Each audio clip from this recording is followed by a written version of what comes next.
안녕하십니까. 이다니엘 목사입니다. 작년에 오랫동안 소식이 끊겼던 목사님의 메일을 받고 그 감격이 얼마나 컸는지 모르겠습니다. 또 그 후에 목사님께서 제가 지금 살고 있는 순천이 상당히 한국에서 구석인데 거기까지 찾아오셨을 때 사람이 그렇게 반가운 적이 없었습니다.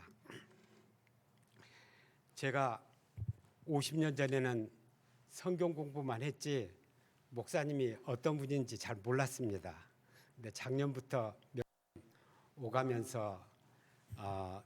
오가고 사귀면서 이분의 역사에 대한 인식과 주님과 양들에 대한 열정, 그리고 곧고 시원시원한 성품에 여러분들도 그랬겠지만 저도 아주 반해버렸습니다. 특히 목사님의 그 경이로운 기억력, 놀랍고 아주 부러웠습니다. 그 덕분에 옛 추억들이 끊임없이 살아나고 목사님과 대화가 늘 즐거웠습니다. 뿐만 아니라 사모님은 제 아내와 대학 동기 동창입니다. 성경 공부도 같이 하던 사이입니다. 그런데 새롭게 사모님을 오래간만에 만나고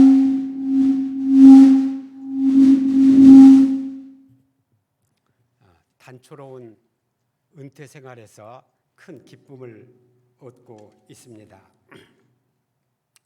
오늘 이 교회에 들어섰는데 모든 분들이 그저 선함으로 가득 차서 내가 뭘 잘못했나 자꾸 돌아보게 됩니다.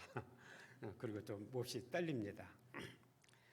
지난 5월에 목사님께서 저희 선교회 국제수양회가 지난주에 있었는데 그 수련회가 끝나면 목사님의 교회에 와서 주일 설교를 하라고 말씀하셨습니다.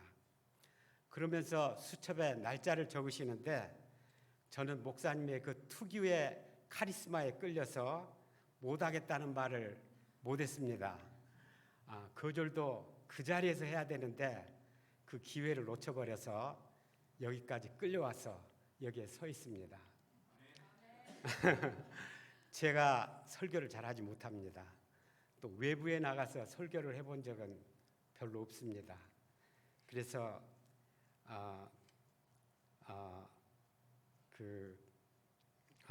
오늘 주일 모임을 혹시 망치면 그것은 저를 여기에 세우신 목사님에게 책임이 있으니까 그리 아시기 바랍니다.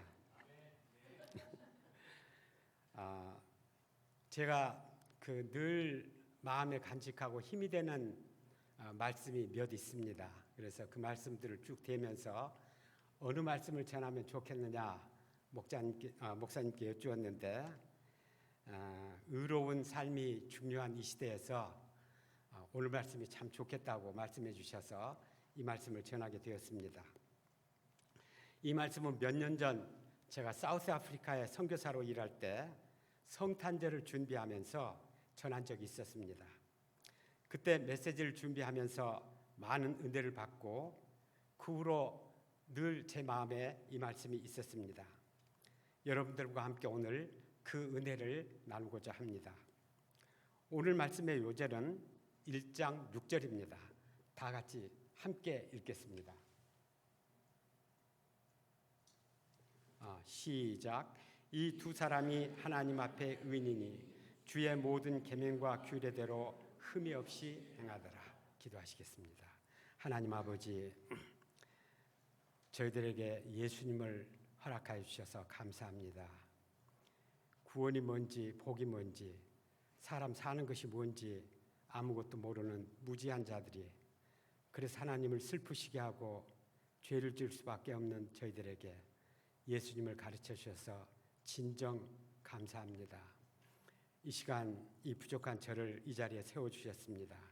불쌍하게 여겨주시옵소서. 오늘 힘든 시대에서 힘든 문제를 안고서도 의로운 삶을 산 사거리로부터 배우고자 합니다. 하나님 아버지께서 말씀의 은혜를 허락하여 주시옵소서. 예수님의 이름으로 기도하였습니다. 아멘. 먼저 5절과 6절을 보겠습니다. 유대왕 헤롯 때에 아비야 반열에 제사장 한 사람이 있었으니 이름은 사가랴요 그 아내는 아론의 자손이니 이름은 엘리사벳이라. 이 두 사람이 하나님 앞에 의인이니 주의 모든 계명과 규례대로 흠이 없이 행하더라. 누가는 사가랴와 엘리사벳이 의인이었다고 말합니다. 창세기 6장 9절을 보면 노아가 의인이었습니다. 또 창세기 15장 6절을 보면 아브라함이 의롭지는 않았지만 하나님을 믿었기 때문에 의롭다 여기심을 받았습니다. 그 외에 욥이나 다니엘 등 아주의 소수의 사람들이 의인이라 불렸습니다. 그런데 누가는 사가랴 부부가 그들처럼 의인이었다고 높이 평가하고 있습니다. 그들의 의로운 삶이 어떠했습니까? 첫째, 시대가 의롭지 않았지만 그들은 의롭게 살았습니다.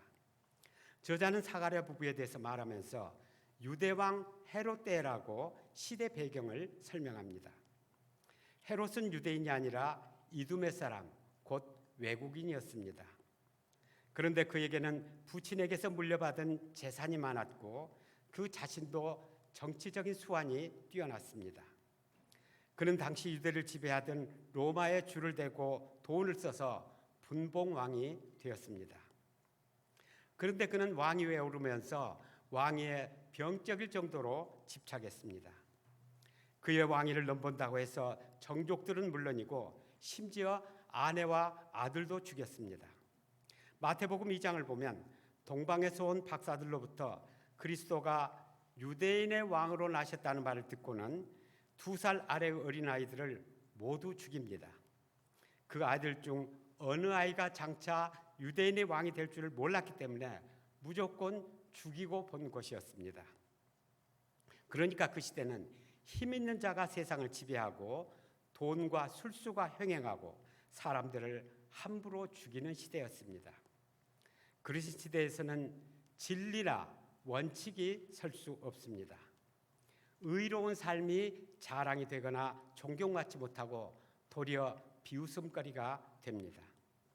힘센 자들이나 술수 좋은 자들에게 당할까 봐 늘 불안합니다. 양심이나 신념을 가지고 살 수 없습니다. 그런 시대였기 때문에 유대인들조차도 하나님께 드릴 제사를 멸시하고 11조와 헌금도 잘 드리지 않았다고 합니다. 그래서 제사장들은 생활이 어려워서 그 직분을 버리고 다른 직업을 구하거나 헤롯에게 붙어서 어용 제사장 노릇을 했습니다. 그러나 제사장 사가랴와 그 아내 엘리사벳은 하나님의 계명과 규례대로 흠없이 행했습니다. 제사를 지켰고 제사장의 직분을 지켰습니다. 전혀 의롭지 않은 시대에서도 그들은 하나님 앞에 의인으로 살았습니다. 그들에게는 시대 분위기에 휩쓸리지 않는 의인의 기상이 있었습니다. 둘째, 개인적인 슬픔이 있었지만 의인의 삶을 살았습니다. 7절을 읽어드리겠습니다. 엘리사벳이 잉태를 못하므로 그들에게 자식이 없고 두 사람의 나이가 많더라. 두 분은 나이가 많았지만 자식이 없었습니다. 저는 얼마 전에 시카고에 사는 딸이 두 손자와 함께 한국에 와서 즐거운 시간을 가졌습니다. 노년의 기쁨이 이런 데 있구나 싶었습니다. 그러나 사가랴와 엘리사의 부부는 늙도록 자식이 없었으니 그 슬픔이 얼마나 컸겠습니까? 더구나 당시에는 자식이 없으면 저주받은 사람으로 취급했다지 않습니까? 하나님 믿으면 뭐해? 의롭게 살면 뭐해? 하는 피해의식이 또 얼마나 컸겠습니까? 그보다도 그 못된 헤롯이나 저 야비한 세리들도 다 자식이 있는데 사가랴 부부는 의롭게 산다고 하는데도 자식이 없었으니 이건 모순이 아닐 수 없습니다. 사람이 살다가 모순을 느끼면 절대적인 진리나 목숨 걸고 지켜야 할 의의가 있다는 것을 인정하고 싶지 않습니다. 믿음으로 살고 사명을 위해 살다가도 개인적으로 슬프고 힘든 문제가 계속되면 믿음도 사명도 다 부질없어집니다.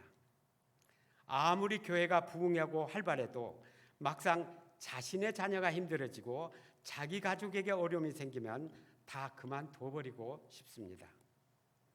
그러나 사가랴 부부는 자신들에게 슬픈 문제가 있어도 변함없이 의롭게 살았습니다. 하나님의 처사가 모순으로 여겨진다고 해서 하나님을 판단하지 않았습니다. 인간적으로만 봐서 그렇지 하나님 편에서 보면 하나님이 하시는 일에는 전혀 모순이 없다는 것을 믿었습니다. 또 현재만 보아서 그렇지 길게 보면 모든 게 다 하나님의 크신 뜻을 이루어 가시는 과정이라고 믿었습니다. 그래서 그는 현실이 어떠하건 자신의 사정이 어떠하건 그저 하나님의 말씀을 붙들고 흠없이 지켰습니다. 사가랴 부부는 모순에도 불구하고 개인적인 슬픔에도 불구하고 하나님의 말씀을 흠없이 지킨 진정한 의인이었습니다. 셋째, 하나님께서 그들의 의로운 삶을 부끄럽게 하지 않으셨습니다. 8절을 봅시다. 사가랴가 속한 아비야 반열이 제사장 직무를 맡을 차례가 되었습니다. 당시 제사장들은 자신의 반열이 제사 드릴 차례가 돌아오면 그 반열에 속한 제사장들이 모여서 각각 어떤 일을 맡을 것인가를 제비 뽑아 결정했다고 합니다. 그런데 사가랴는 분향하는 일에 제비 뽑혔습니다. 분향은 오늘 말로 말하자면 대표 기도라고 할 수 있습니다. 오늘 황 집사님이 감당한 그런 분향하는 직무라고 할 수 있습니다.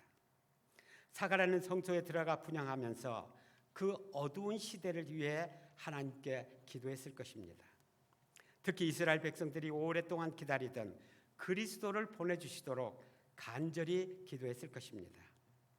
그런데 11절을 보면 사가랴가 기도하고 있는데 주의 사자가 향단 우편에 나타났습니다. 천사가 나타났으니 사가랴가 얼마나 놀랍고 무서웠겠습니까? 그런데 사자가 말했습니다. 사가랴여, 무서워하지 말라. 너의 간구함이 들린지라. 내 아내 엘리사벳이 내게 아들을 낳아주리니 그 이름을 요한이라 하라. 주의 사자는 사가랴가 그렇게 원하던 아들을 갖게 되리라 알려줍니다. 그리고 그가 이런 은혜를 받게 된 것은 그의 간구함이 들렸기 때문이라고 말합니다. 사가랴는 정말 오랫동안 기도했고 또 오랫동안 응답받지 못했습니다. 그래서 어떨 때는 하나님을 원망하면서 기도하고 어떨 때는 당신의 종의 체면을 봐서라도 자식 하나 주세요 하고 떼를 쓰며 기도했을 것입니다. 그리고 때로는 하나님, 저도 이 내 팔로 아들을 한번 낳게 해주세요 하고 울면서 기도했을 것입니다. 그러나 하도 응답이 없으니까 근래에는 자식을 위한 기도는 포기하고 그저 민족을 위해서 기도하고 약속하신 대로 그리스도를 보내주시기만을 기도했을 것입니다. 개인적인 문제로 기도하면 자꾸 믿음이 떨어지니까 그저 공식적인 기도 제고로만 기도했을 것입니다. 그러나 때가 되매 하나님께서는 그의 간구함을 들어주셨습니다. 하나님은 침묵하고 계시는 것 같았지만 사실은 그의 기도를 전부 듣고 계셨습니다. 하나님은 주무시는 것 같았지만 사실은 그의 어려운 삶을 지켜보고 계셨습니다. 하나님에게는 결코 모순이 없고 하나님의 말씀에는 결코 거짓이 없습니다. 아멘. 24절을 보면 사가랴 아내 엘리사벳은 주의 사자의 말대로 잉태했습니다. 이때 엘리사벳이 하나님을 찬양하며 말합니다. 25절을 함께 읽겠습니다. 시작. 주께서 나를 돌아보시는 날에 하나님 앞 사람들 앞에서 내 부끄러움을 없게 하시려고 이렇게 행하십니다. 내 부끄러움을 없게 하시려고 이렇게 행하십니다. 그 당시 이스라엘에서는 여성이 아이를 낳지 못하는 게 그렇게 큰 수치였다고 하지 않습니까? 사람들은 비웃었을 것입니다. 하나님의 종이면 뭐해? 의롭게 살면 뭐해? 그러나 하나님은 그의 종의 의로운 삶을 결코 부끄럽게 하지 않으셨습니다. 저는 개척기 때부터 세계 선교를 위해서 기도하고 텐트 메이커 미셔너리, 평신도 자비랑 성서, 우리말로는 그렇게 번역을 합니다. 텐트 메이커 미셔너리를 파송하기 위해서 많이 기도했습니다. 특히 우리 교회는 아프리카를 위해서 힘써 기도했습니다. 그 중에 사우스 아프리카에 파송된 제이콥 킴 선교사가 있습니다. 그는 20년을 선교사의 직분을 감당하며 의롭게 살기 위해서 많은 눈물을 흘렸습니다. 아프리카 기독교 문화에 젖은 아프리카 사람들을 말씀의 사람들이 되고 믿음의 사람들이 되게 하기 위해 싸우는 것은 고단한 일이기는 했지만 눈물 나는 일은 아니었습니다. 그러나 생활비를 벌고 선교비를 마련하기 위해서 직장 생활을 해야 되는데 그 때문에 많은 눈물을 흘려야 했습니다. 특히 아프리카에 나간 한국 사업가들이 얼마나 사람들을 힘들게 하는지 모릅니다. 선교사는 주일 모임을 준비해야 되기 때문에 토요일이 아주 중요하지 않겠습니까? 그런데 이 한국 사장들은 시기가 나서 일부러 그렇게라도 하는 듯이 토요일 날 나오라고 해서 별일도 안 하면서 일을 하게 하는 경우가 아주 많았습니다. 그런가 하면 선교사가 술을 마시지 않는다는 것을 알면서도 퇴근 후에는 술 친구를 해주지 않는다고 사람을 그렇게 괴롭히곤 했습니다. 한국 사장들 밑에서 일하는 게 너무 힘들고 이러다가는 선교사의 사명을 감당하지 못할 것 같아서 남아공에 들어온 제가 여기 오기 전에 일을 하나 뺐더니 발음이 잘 안 됩니다. 남아공에 들어온 다른 외국인 회사에 들어갔습니다. 그런데 거기서는 또 아시아 사람들을 흑인들보다도 더 낮춰본다는 것을 알게 되었습니다. 그 모욕이 얼마나 컸는지 모릅니다. 그러나 선교사의 사명을 위해서 의인으로 살기 위해서 그 모든 모욕을 다 감수했습니다. 그러나 남아공의 경제 사정은 5, 6년 전부터 급격히 나빠졌습니다. 하루에도 몇 번씩 정전되곤 했습니다. 게다가 코로나로 전국이 락다운에 들어가면서 한국 사업가들은 대부분 떠났고 외국인들도 떠났습니다. 제이콥 선교사는 일자리를 얻을 수 없었습니다. 개인 사업을 시작했으나 일어설 수가 없었습니다. 마침 두바이에 일자리가 생겼습니다. 가족을 남아공에 두고 홀로 두바이로 갔습니다. 그러나 1년 뒤쯤 두바이 있는 회사도 어려워졌습니다. 다시 인도네시아의 한국인 회사에 일자리를 얻어서 그곳으로 갔습니다. 가족과 오래 헤어져 있을 수 없어서 남아공에 있던 가족들도 인도네시아로 갔습니다.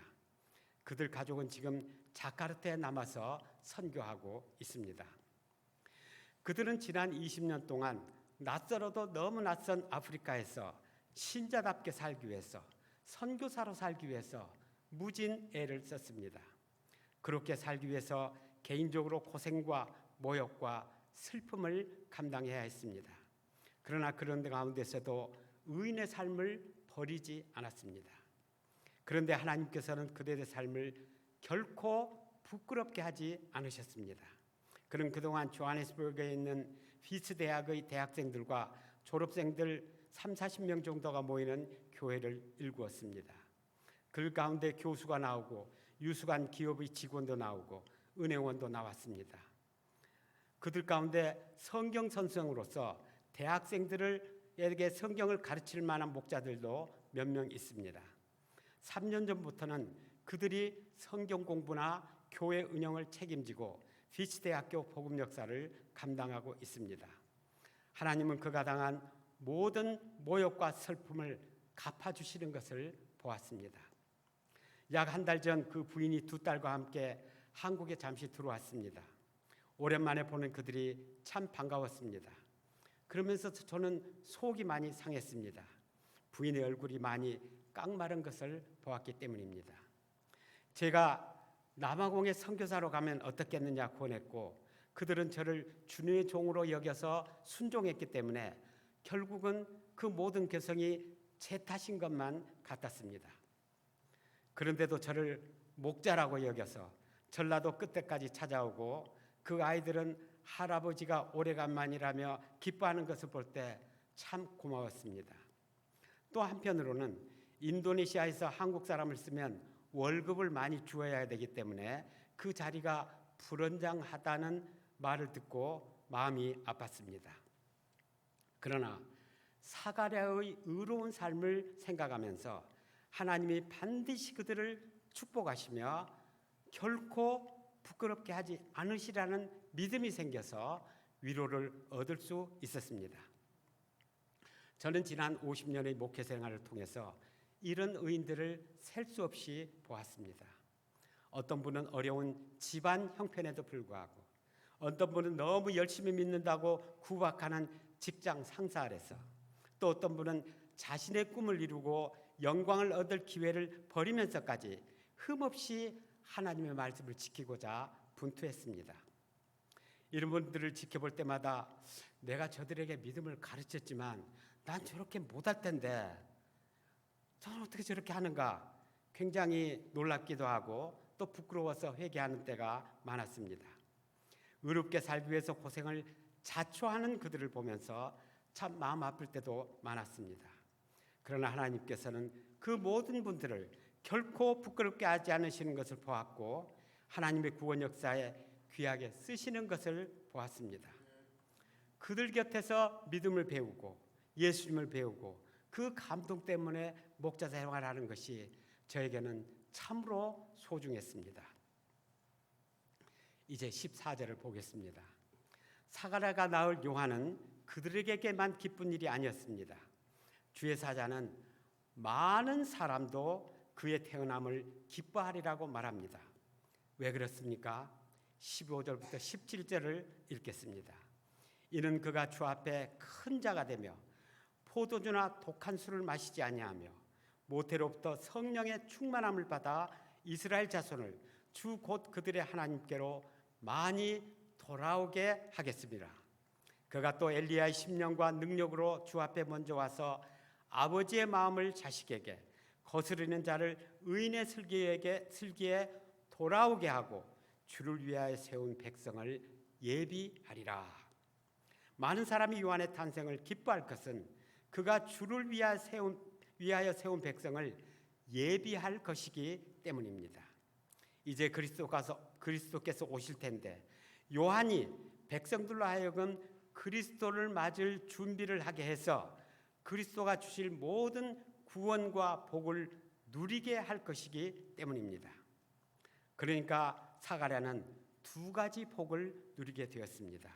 첫째는 그렇게 원하던 아들을 얻는 축복이요, 둘째는 그리스도의 선구자를 낳음으로써 하나님의 구원 역사에 쓰임 받게 된 축복입니다. 다시 말하자면 그리스도의 선구자 세례 요한을 보내시는 것은 하나님의 인류 구원의 역사임과 동시에 어두운 시대에서 이스라엘 나라를 구원하는 길이었고, 더 나아가서 사가랴의 슬픔을 해결하고 엘리사벳의 수치를 없애는 길이기도 했습니다. 사가랴 부부는 의롭지 않은 시대에서 홀로 의롭게 살았고 제사장 직분을 하찮게 여기는 시대에서 성실하게 하나님의 주신 직분을 감당했습니다. 하나님을 거스리는 세상의 물결은 도도하고 한 사람의 힘은 미미한 것 같았습니다. 사가랴도 그런 회의를 품은 적이 한두 번이 아니었을 것입니다. 그런데 하나님께서는 한 사람 사가랴의 의로운 삶을 눈여겨보셨습니다. 그리고 약속하신 그리스도를 보내시고 그에 앞서 그의 길을 준비할 선구자를 보내실 때가 되었을 때 하나님은 그동안 지켜보았던 사가랴를 쓰셔서 세례 요한을 낳게 하셨습니다. 세례 요한은 그리스도의 길을 준비하는 사람이 되기 위해 포도주와 독주를 멀리하고 모태로부터 성령의 충만함을 받았습니다. 사가랴와 엘리사벳이 의인의 삶을 살지 않았다면 아들 세례 요한이 포도주와 독주를 멀리하거나 모태로부터 성령의 충만함을 받기 힘들었을 것입니다. 한마디로 의로운 삶을 지킨 한 사람 사가랴, 그들의 영향으로 거룩한 삶을 산 한 사람 세례 요한, 이들을 통해서 하나님께서 약속하신 인류 구원의 역사가 이루어졌습니다. 한 사람의 의로운 삶이 그렇게 중요했습니다. 아멘. 저는 40년 동안 서울 동국대학교 대학생들을 대상으로 복음 역사를 하다가 은퇴를 하고 2012년부터 2020년까지 8년이 좀 넘는 동안 남아공에서 선교사 생활을 했습니다. 남아공 학생들은 성경 공부하자면 거의가 예스합니다. 한국의 그 싸늘한 대학생들과는 정말 달랐습니다. 그러나 성경 공부를 하기로 하고 약속한 시간에 나오는 사람은 그중 절반밖에 안 되었습니다. 그리고 제 시간에 맞춰서 나오는 사람은 또 몇 명 안 됩니다. 제가 아프리카에서 주로 한 일은 학생들을 기다리고 또 기다리는 것이었습니다. 그런데다가 아프리카 학생들은 말끝마다 할렐루야이고 아멘이기 때문에 이 사람들이 예수님을 믿는 건지 안 믿는 건지 구별이 되지를 않습니다.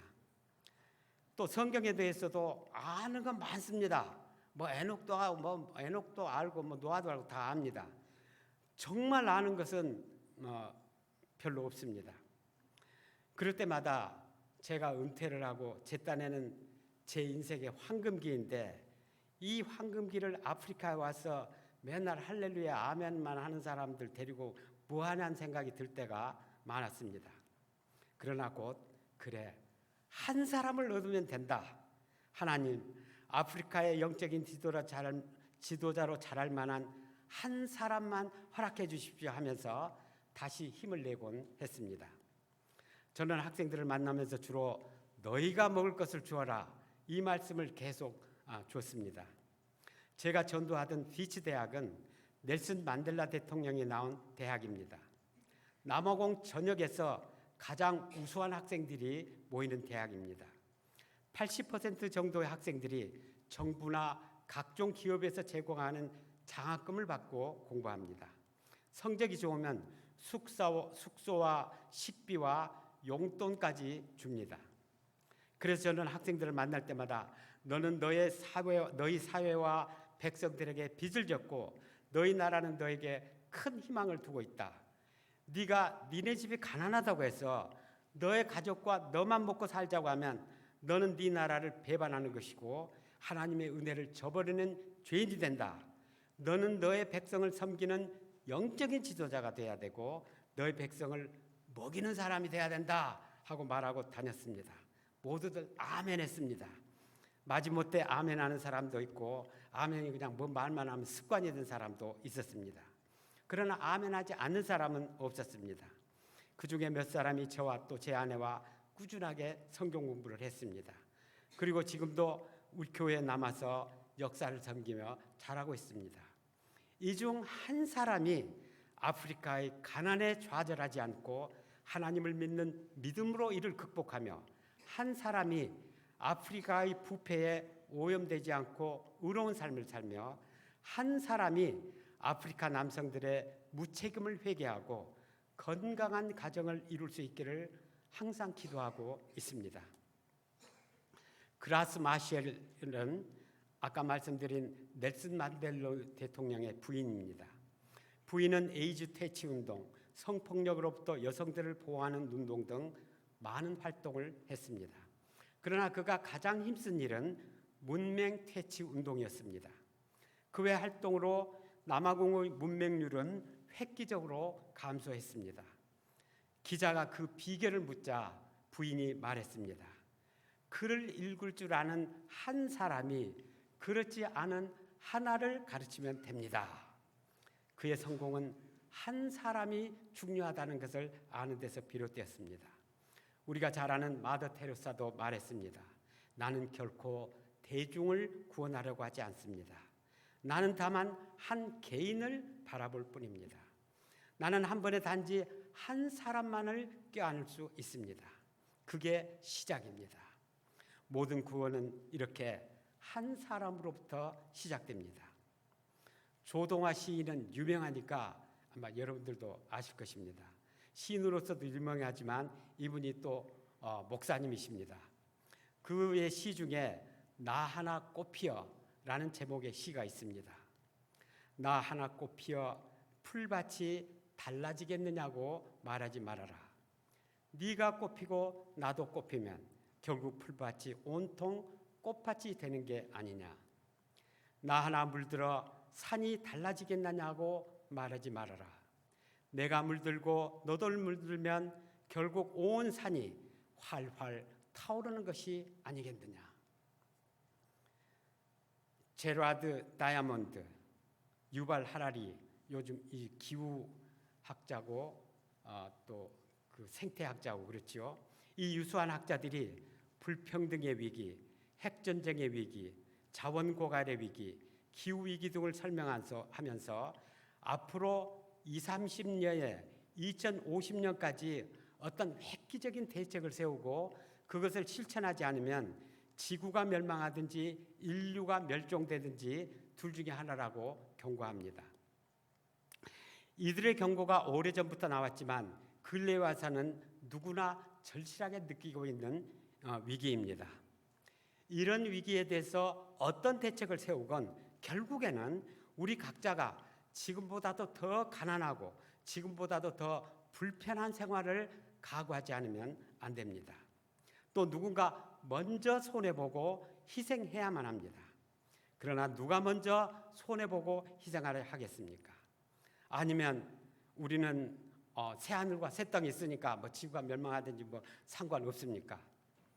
그러나 그 전까지는 우리 후손이 살아야 되고 우리 양들이 살아야 일 지구입니다. 나 하나의 의로운 삶이 진정 절실한 때입니다. 우리 먼저가 지구를 구하는 그 하나가 될 수 있기를 기도합니다. 미국도 그렇지만 한국 사회에는 많은 문제들이 있습니다. 많은 문제들이 해결되지는 않고 쌓여만 가고 그리고 또 새로운 문제가 생겨서 거기에 엉킵니다. 저는 요즘 특히 한국에서 빠르게 번져나가는 마약이 정말 무섭습니다. 이런 일은 특히 교회가 앞장서야 되는데 교회가 영향력을 잃어버려서 참 안타깝기만 합니다. 그러나 나 한 사람이 중요하다는 것을 깨달을 때 희망이 있다고 믿습니다. 내 가정이 바뀔 수 있을까요? 나 한 사람이 바뀌면 됩니다. 한국이 바뀌고 미국이 바뀔 수 있을까요? 나 한 사람이 바뀌면 됩니다. 나 한 사람이 의로운 삶을 살면 가정이 바뀌고 우리나라가 바뀌고 세계가 바뀝니다. 왜냐하면 하나님께서는 변화된 한 사람, 의로운 삶을 지키는 한 사람을 쓰셔서 구원의 역사를 이루시기 때문입니다. 한 사람 힘은 미미하지만 하나님은 전능하신 분이시기 때문입니다. 이 하나님께서 우리의 희망이 되십니다. 한 종교학자가 21세기에는 가장 엄격한 도덕률을 가진 종교가 사람들을 구원할 것이며 그런 종교만이 살아남을 수 있으리라고 예언했습니다. 때가 힘들수록 하나님을 거스르다 피폐해진 영혼들은 자신과는 달리 의로운 삶을 사는 사람들을 우러러볼 것이며 그에게서 하나님의 말씀을 배우고 하나님의 슬기로 돌아오기를 원합니다. 그러므로 주의 계명과 규례대로 흠없이 행하며 포도주와 독한 술을 삼가고 깨끗한 심령과 영적인 능력을 키우면서 그 날을 준비하는 사람들이 있어야 합니다. 우리가 그 한 사람이 될 수 있다면 얼마나 보람이 크겠습니까? 그리고 의롭고 거룩한 삶을 살 때 주는 그 신선한 기쁨과 높은 기상은 또 얼마나 좋은 것입니까? 이제 우리가 그 한 사람이 될 수 있기를 간절히 기도드립니다. 아멘. 이 두 사람이 하나님 앞에 의인이니 주의 모든 계명과 규례대로 흠없이 행하더라. 6절을 다 같이 다시 한번 읽겠습니다.